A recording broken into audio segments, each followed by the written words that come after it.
Coachella Valley.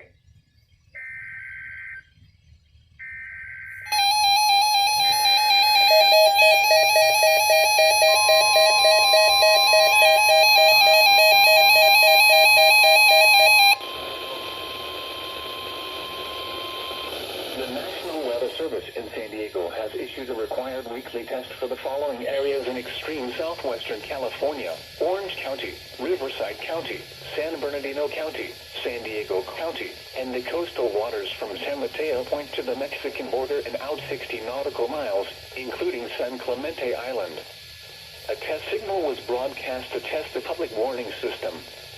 The test is normally conducted between 10 a.m. and noon each Wednesday, weather permitting. The signal was also used to test the activation and emergency readiness of the Skywire network of radio operators.